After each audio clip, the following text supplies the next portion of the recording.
Update ko lang guys, grabe talaga, alas ano na ngayon, alas 12 ng madaling araw ng November 12. So, kasagsagan ng bagyo ni Ulysses. Ay, narinig nyo ba? Sobrang lakas ng bagyo, promise. Tapos pag sinilip mo siya doon, ang lakas ng hangin talaga. Sobrang lakas ng hangin. Hindi ko lang mafo-focus, pero sobrang lakas niya. Tapos, nakakatakot sumisipol.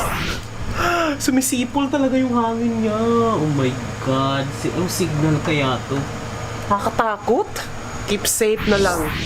Lakas talaga. Para siyang sumisipol na dagundong ng MRT na para siyang bus. Na kapag sumasakay ka sa bus, tapos nasa bintana ka, tapos sumisipol yung hangin sa tenga. Ganun siya kalakas talaga, promise.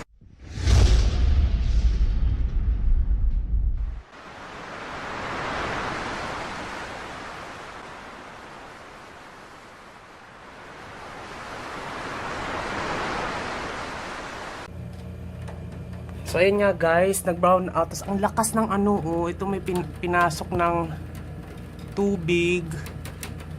Yun dito siya nanggagaling eh. Dito sa may ito oh. Ano, tumutulo siya. Ayan, tapos diretso na siya dito. Ayan. Tapos dito na siya sa may saksakan. Nako. Lakas niya talaga, promise. Kala ko na ano na to eh. Talagang alam mo yun. Ang lakas talaga ng bagyo. Pinasok na ako dito. Parang hindi siya ano yung sealant dito. O ipapasilant ko na lang siguro to ulit. So bababa ako para magpasilant. One eternity later. Oh my God. Binabahanan. Ay, brown out. Shit.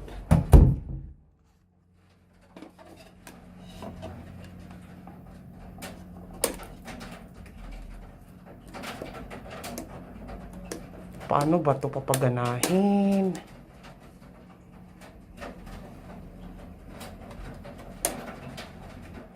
Ayaw gumana ng aking ilaw. Tapos binabaha pa ako dito. Tingnan nyo guys, oh, bumabaha na naman siya. Ano ba ito? Yan, tumutulo. Bumabaha na naman siya.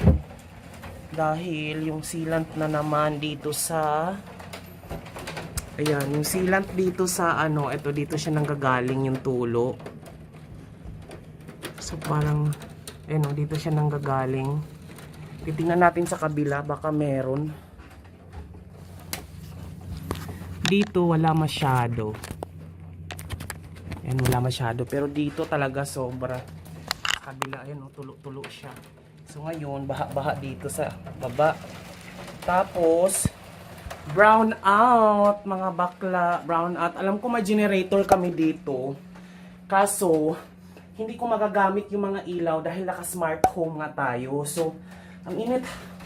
So, dahil naka-smart home tayo, hindi ko naka-off yung wifi natin. Eh, wifi ano tayo, diba? Naka-smart home tayo. So, hindi ko matuturn on yung ilaw kapag walang wifi. Kahit bubuksan ko to. Ayan o.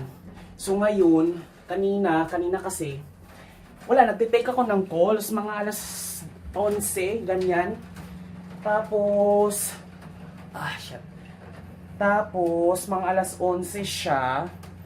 And then, biglang namatay yung nakikita nyo ba ako? So, kwento ko lang sa inyo. Yun, nagko-calls ako dito kanina. Biglang namatay talaga siya. Tapos namatay, na-disconnect lahat. Ganyan. Tapos bumalik din naman after. Kaso, na-brown out din naman ulit. So, wala.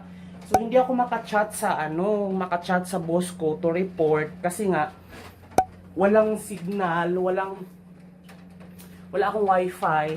Wala rin akong load. Kasi sino pa magpapaload kung meron kang wifi, diba? So, syempre, nag-relay din ako kasi may generator naman kami dito na parang, alam mo, pinagmamalaki nilang generator. Kaso nga lang talaga, tignan mo ngayon, ayan, wala, mga nakapatay talaga yung mga nasa room.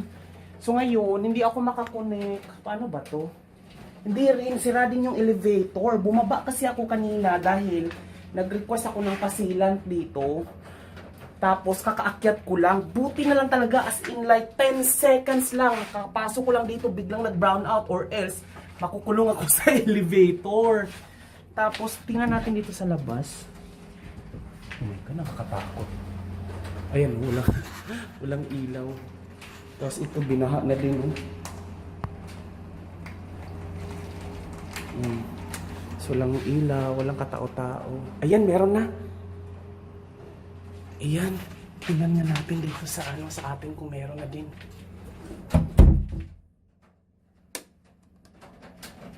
Wala eh. Wala dito sa Pero sa labas meron, sa hallway. Ayan, ayun, namatay na naman. Scary. Hindi naman kasi ako takot sa dilim, ganyan. Hindi ako matakutin. Mas ako, magti-trigger yung galit ko, ganyan. Magagalitin ako, mainitin yung ulo ko, pero hindi ako matatakutin. As in, hindi ako talaga natatakot sa dilim, sa multo, ganyan. Ang kinakatakot ko lang ngayon is, hindi ako makahinga dito kasi kulob. Walang aircon. Walang hangin, hindi ako makahinga. Ang init, grabe. Hindi ko rin siya pwedeng buksan ito kasi papasok yung hangin, yung bagyo, kasi bagyo, ang lakas ng hangin talaga. Para siyang, alam mo yun, para siyang, ang tawag dito, para siyang, sumisipol talaga siya, ganun siya kalakas. So wala, hindi ako makapagtrabaho ngayon, pinasok pa ako ng tubig, tapos ang init, hindi ako makahinga. Ay, ang hirap talaga, grabe. Yan, hindi naman ako natatakot dahil mag-isa lang ako dito. Ang pinakatakot ko lang talaga is mawala ng wifi. Wifi is life talaga sa akin dito dahil internet, kasi lahat ito yung nga ang mahirap din kapag smart home. Kasi pag nawalan ka ng internet connection, hindi mo mato-turn on yung isang appliances. Like kung halimbawa naka-on yung generator, yung generator kasi dito, ilang outlet lang ang gumagana, yung pang-ilaw lang at saka yung isang outlet para sa ref na dapat dito. So yun lang ang gumagana. So ngayon, hindi ko rin sila mapapagana dahil tingnan nga natin kung gumagana ba to. Kung umiilaw itong rice cooker, ibig sabihin gumagana to. Ayan, meron. So, gumagana itong outlet na to, generator. Kaso, hindi ko ma-turn on yung ilaw dahil walang internet. Wait lang, akyatin natin. Ang hirap ha. Wait lang. Ayan! So, kailangan ko pang i-manual yung turn on dito. So, meron na tayong ilaw. Generator lang to. Pero, yun, tama nga yung sinasabi ko, dalawa lang yung outlet na gumagana pala talaga. So, itong para sa ref, ayan o. Itong outlet na to. Pero hindi ang ref ko dan dito eh. Sa iba ko siya nakasaksak. Kasi dapat nakapwesto dyan yung ref eh. So, yun. So, dalawa lang ang gumagana. Itong sa taas, ayan, yung parang main na ilaw natin. At saka, itong CR. Pwede, ano kaya itong CR? Gumagana kaya itong CR? Tingnan natin. Ay, shit.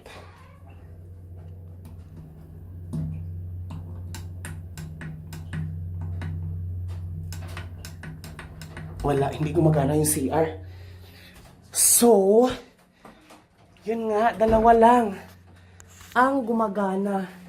So, baka ilipat ko tong eto, wait lang. Ililipat ko yung guys. Ang hirap mag-vlog. Ililipat ko itong saksakan dito sa baba para meron tayong electric fan, no? Saan ba yung electric fan dito pala? Shit. Ay, Diyos ko po. So, dito natin ilagay yung electric fan sa baba. And kahit papano, dyan na lang muna siya. And then, ayan. Yun yung gagawin natin ngayon. Kasi brown out talaga kung titingnan natin sa labas. Ayan, patay ang lahat. Oh my God, andito. Ayan guys, pinasok na naman ako ng tubig. Dito naman siya dumaan sa brown out kasi. shit. Wait lang, ipakita ko lang sa inyo kung anong nangyari. Hay, nako, bagyong Ulysses. Ganyan lang siya, and then ito na lang, yan. Tapos, yan lang yung mga may source of power. Tapos, ito lahat wala. As in, wala talaga. Ito, wala, patay. Pati wifi ko wala. Telephone wala. So, yun, kwento ko nga sa inyo. Pwede ako makahinga. Ang init. Nag-burn out ulit. Ito na ngayon yun na as in total brown out na talaga na generator na yung ginagamit namin. Tapos yung generator kasi nagamit namin, dalawang outlet lang ang kaya nilang isupply. Yung parang sa ref, ayan, para sa ref. Ito, kaso nga lang yung ref ko nandun ko nilagay, dapat kasi dito yung ref. Kasi para, syempre, nga naman, makes sense naman dahil nga, kailangan talaga yung ref, continuous yung paggana dahil hindi masira yung mga pagkain sa loob. Kaso nga lang, nilipat ko yung ref doon, diba? So, ito lang yung gumagana, ginagawa kong mga lutuan, ganyan. So, ngayon, ang ginawa ko, binaba ko ang, yan, from there, yung ating wire bladeless electric fan. Dito ko na siya sinaksak dahil kailangan ko ng electric fan dahil ang init dito tapos hindi ako makahinga para akong hikain ngayon. Aside from that, yung isang outlet, yung itong outlet ng bumbilya na nasa taas, yan lang yung merong gumagana sa atin ngayon. Hindi ko alam kung kailan tong brown out, malamang matagalan to dahil tinitignan ko yung poste dyan sa EDSA, as in, nagtumbahan. Nagtubats kanina, parang ang lakas talaga ng bagyo talaga na Ulysses na tumabot talaga sa Manila. Tapos, ano siya, sumisipol, alam mo yung ganun, tapos alam mo yung pag sumakay ka sa bus tapos nasa bintana ka tapos yun yung naririnig mo ganun siya kalakas yung naririnig mo umuugong talaga. And then yun nga, nagtumbahan yun yung mga lakas ng ulan sa labas. Buti na lang talaga nakapag-charge ako kasi meron ako mga battery juice dito. Yan, tapos wala akong mapaglibangan talaga dahil walang internet, so wala rin akong mga movie dito, so yun. So i-turn off ko dito yung data dahil wala rin naman akong data dito, no.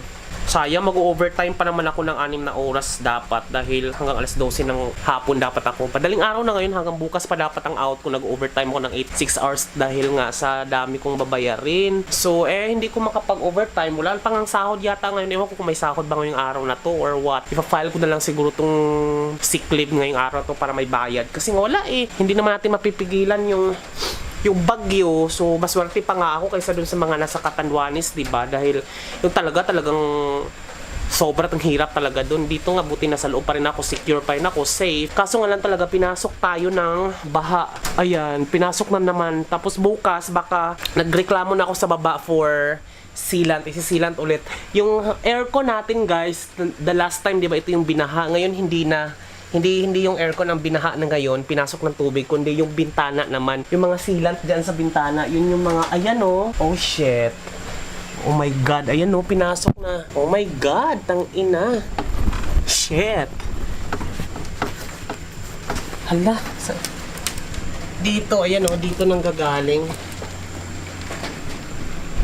Kasi talaga, hindi talaga siya, hindi talaga siya sealed. Ayan napasok talaga siya. Tapos nakita ko dun sa hallway, may isang unit na bumaha. Yung walang tao, siguro nasa probinsya, siguro yung may-ari nun. Hindi ko na ma-videohan, hindi na ayaw ko nung lumabas. Baka kasi nakakahiya, kasi mag-vlog na naman ako sa labas. Pero dun sa hallway, may baha talaga dun galing sa unit. Pero kasi ang usapan dito, 2 million din kasi itong mga condo dito Yung bago nga nilang binibenta dito, nasa 2 million na yung mga hotel na binibenta na nila dito dahil binenta nila sa unit, ganyan. 2 million na sa nga 2.8 na yata or 2.6. Yung mga ganito kaliit ngayon dito na may mga binibenta, may mga pinapa-assume din. So yun lang, parang substandard or yun. So kung meron akong pinagsisihan dito, yun talaga yung pinapasok ka ng tubig. Parang talagang nakaka-disappoint lang talaga siya. Kasi okay na, tanggap ko na yung tanggap ko na yung mag-brown out, okay na sana. Pero kung yung pinapasok talaga ng tubig, every time na lang na binabagyo, parang nawawala yung security mo, yung confident mo na safe ka sa loob. Dahil nga anytime pwede mag-spark tong mga na to Hindi ako makakatulog nito buong gabi dahil hanggat may bagyo. Dahil kasi maano yung saksakan. Ayan tinutuluan kasi yung saksakan. Ayan wait lang, punasan natin. Yan siya.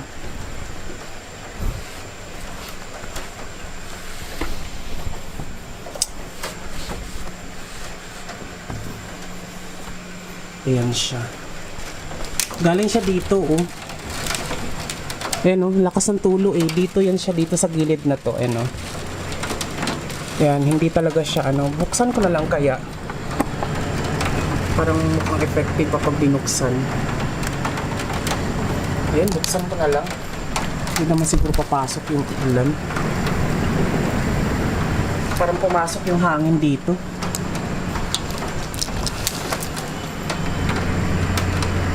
Ay hindi rin kasi pag binuksan ko sila, mas lalong babaha. Sige, wag na. Ayun, oh, sumisipol yung hangin sa labas. Wag na. Hindi talaga siya secure, oh. Pumapasok talaga dito. Pati yung ito. Ayan, oh. Ito. Dito dumadaan yung mga tubig. Yan, pumapasok dito sa loob. Yan, pati dito. Yan. So, ito na naman. Bintana na naman ang aking problema ngayon. So, yun. Pinupunas-punasan ko lang siya. Yun lang, medyo ayoko nang mag-wirelap pa kasi wala na akong magagawa. Nandito ko na to, property ko na to, eh. Pero talaga kung gusto nyo bumili dito sa Urban Deca, parang hindi ko siya kung meron kayong i-assume, parang hindi kasi siya disappointment. Ang hirap talaga, promise. Meron nung nakaraan kasi may mga kumakatok-katok dito ng mga guard, parang tinatanong kami kung meron ba kaming ipapasilant or meron ba kaming kasi may paparating na bagyo. Sabi ko wala kasi nga hindi mo naman alam na tutulo to kasi nung nakaraang bagyo wala namang tulo itong bintana. Ngayon lang, syempre as the time goes by, maglulusen yung mga sealant, tsaka mo lang din siya iaano. Hindi ko nga alam, baka may charge pa yung sealant nila dyan, yung pasilant sa baba. Hindi ko pa alam kung may bayad. Mahal pa naman ng mga service nila dyan sa maintenance, utility. Kaya hindi ko alam. Comment guys down below kung ganyan din bang na-experience nyo sa mga condo nyo ngayong Baguio Ulysses. Kasi ako ganun, eh. Mga ibang unit siguro hindi naka-experience. Well, anak sila ng Diyos. Hindi sila pinasok ng tubig. Pero ang hirap talaga dahil nga yung saksakan kasi doon talaga siya nakaambang doon sa ano, kung saan talaga siya tumutulo, doon talaga yung mga saksakan. At saka ang hirap mag-ground tayo ba. Well, in a way, wala naman kasi brown out naman, hindi naman tayo mag-ground dyan. Pero kasi ang hirap, magkakalawang yung mga saksakan. Tapos, syempre, fungus, magkakamolds, yung sahig. Ang hirap ba? Yun ang hirap. Eh, syempre, di ba, parang hindi naman sa pangaano, kaya ka nga nakatira sa condo dahil para komportable ka ba? Mas komportable ka sa pakiramdam, hindi ka pinapasok ng tubig. Pero hindi naman nila mapipigilan to, pero kasi talaga it defeats the purpose of living the condo. Kasi nga, di ba, pag talagang standardized talaga yung quality, hindi ka papasukin talaga ng tubig. Pero pag the moment na pinasok yung condo mo ng tubig, well, questionable yung quality. Yun lang naman, eh. Very questionable talaga. Which is, in this case, talaga, every bagyo na lang pinapasok ako ng tubig. So, yun. So, hindi siya ka-recommend na bumili dito. Kaya, tiis-tiis na lang dito. Ako kasi dito na ako nakapagbili ng, kung ibenta ko to, wala na rin bibili dahil alam na nila na parang sinasabing nila Urban Decay. Di ba? Urban Deca, Urban Decay ang tawag nila dito. Kasi nga, nagkakamolds. Dahil nga sa pinapasok ng tubig, at the moment na may narinig na ganyan news, di ba? Buwababa yung values. Syempre, di ba? Kahit along EDSA to, may mga condo naman diyan sa tapat bago mga SMDC na mga quality talaga. So, wala. Yung contractor kasi dito, dapat kasi talaga, parang di substandard. Yung mga pintura dito, parang nagliki-liki ba? Ayan, oh. Tingnan mo. Yan. Wait lang. Ayan. Pintura. Para siyang kakrack. Pag mga ganyan daw, hilaw daw yung pagkakaano. Wala, basta standard nga. Hindi lang naman ako nagkaganito dito, eh. Lahat sila. So, ayun, kung ako, honestly, bluntly honest review, parang wag na kayo bumili dito sa Urban Deca, talaga promise. Kung may remorse ako, oo, dahil nga, ang hirap, hindi ka, yung safe ba, yung feeling mo ng safety, hindi siya secured. Every time na lang na umuulan, parang kinakabahan-kabahan ka. What if kung nasa office ako ngayon, kung naka-work on-site ako at hindi ako naka-work from home, tapos nasa office ako, pag uwi ko dito, malalaman ko na lang, di ba, na binabaha-baha ako. Syempre, tingnan mo to, yung speaker ko, nasa sahig, ganyan. Sabihin na natin, maswerte ako dahil naka-condo pa rin ako in comparison dun sa iba talaga na binabaha hanggang lieg. Pero kasi, hindi natin pwedeng i-compare ang Apple sa santol. So, syempre, iba naman yung quality of life, iba yung ginastos ko dito in comparison dun sa mga binabaha sa Navotas, sa mga ganyan. Syempre, hindi siya pwedeng i-compare sa kalagayan ko dahil hindi nga pwedeng i-compare ang Apple sa santol. So, pero kaya nga ako kumakayod para kahit paano yung security, yung safety, stable, pero sa ganitong pakiramdam kasi ang hirap, 'di ba? Okay na ganito, okay na may generator and everything, ganyan. Parang alam mo yung feeling na magkakadilobyo na sa labas, dapat hindi ka maapektuhan sa loob kasi nga 'di ba, nasa loob ka ng domicile mo. Pero hindi, wala eh. Ganun talaga, ayoko na mag-init-init ng ulo dahil wala na tayong magagawa. Antayin ko na lang bukas. Pumunta ako doon kanina sa baba sa maintenance utility para mag-request ng anong tawag doon, ng sealant. Hindi daw nila yan masisilant hanggat hindi tuyo. Umuulan ngayon, 'di ba? So wala rin silang magagawa diyan. Baka bukas na. Antayin ko na lang yan na tumutulo-tulo, tapos punas-punasan ko na lang buong gabi. Hindi ako makakatulog nito dahil nakakatakot kasi baka mamaya mag-spark ganyan pag bumalik bigla yung kuryente. So yun, gusto ko sana mag-edit ng video para maging productive ako. Hindi ko rin na-charge kasi yung laptop ko, di ba? Or baka lipat ko na lang kaya yung saksakan ng laptop dito sa saksakan ng ref para gumana pa din. Ang hirap kasi wala akong lang gagawin ngayon, and then naka-built-in na yung mga saksakan ng laptop ko, naka-wire management na siya dyan. Wala akong extrang saksakan for laptop. Siguro hayaan mo na, kanyan talaga. Bukas na lang siguro idlip-idlip na lang ako para dumadagundong pa rin yung hangin sa labas. Kahit sumisipol pa rin, mga bakla. Sayang, edit ko sana tong video na to. Anyway, para mapanood to ng boss ko dahil para alam nila na hindi ako nagsinungaling talaga, pinasok ako dito. At brown out. At patay ang aking entertainment at saka work from home area. So ngayon, higa-higa na lang ako. Kailangan ko to itapat paikutin ko na lang yung electric fan dahil ang hirap. Para umikot yung hangin. Tama ba? Ang hirap. Hindi ako makahinga dito. Mag-edit sana ako video ngayon eh. Wala talaga ako masaksakan. Ayan mo na. 2,000 years later. So there guys, update. Nagawan ko ng paraan. So, binaklas ko lahat ng mga saksakan ko. Ayan. So, itong saksakan na to, ayan, dinagay ko siya dyan. Tapos, in-extend ko siya dito. Tapos, in-extend ko siya doon. Tapos, in-extend ko siya dyan. Tapos, gumana na siya. Lahat-lahat. As in, ganado na. As in, pwede na sana akong mag-chat sa TL ko para mag-take na ako ng calls. Kaso nga lang, unfortunately, wala po tayong internet. Walang internet. Ayan, walang internet kahit naka-on na siya. Nakasaksak na to eh. Kasi nga, ginawan ko ng paraan yung outlet lang na gumagana para sa generator. Yun yung kinuhanan ko ng saksakan na extension at pinagkakabit ko dito sa kanila. Gumana na. Akala ko talaga makakabalik na ako sa pagtatrabaho plus makapag-internet na ako, ganyan. Wala pa rin pala, pero at least kahit paano, na-on ko na yung mga gamit ko dito. At least may mapaglibangan ako dito kasi nakakabaliw. Diyos ko, nakulong ka na nga dito, diba? Tapos bagyo na, tapos wala ka pang internet. At least, kahit wala man ng internet, at least meron na akong magagawa ngayon. Mag-edit na lang ako ng video. Wala akong magagawang trabaho talaga ngayon. Para at least bukas, pag meron ng internet, upload ko na lang to agad-agad. So, yun. Tsaka inabang-abangan ko yung baka kasi mag-spark. Yung tubig na pumasok dito sa loob. So yun guys, safe naman tayo ngayon. So keep safe. Sana ma-upload ko to agad-agad para maalam niyo yung update ko dito. So yeah, that's it. Kulang tayo ng ilaw ngayon, pero at least kahit papano, wala, nandilim. Yung ibang bahay, yung ibang unit, yun, maliwanag sila. Yun, okay naman yung iba. So yun.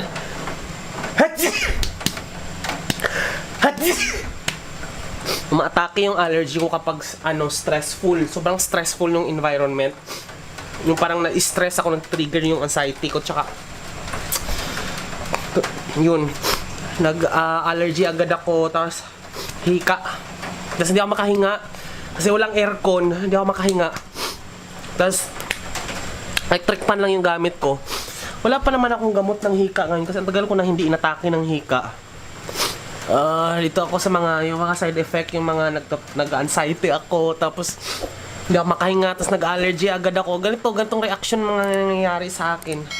Di ba, kaartihan? Pero wala, ganun talaga nag-reaction ng katawan ko. Ang hirap, promise. Libangin ko na lang yung sarili ko.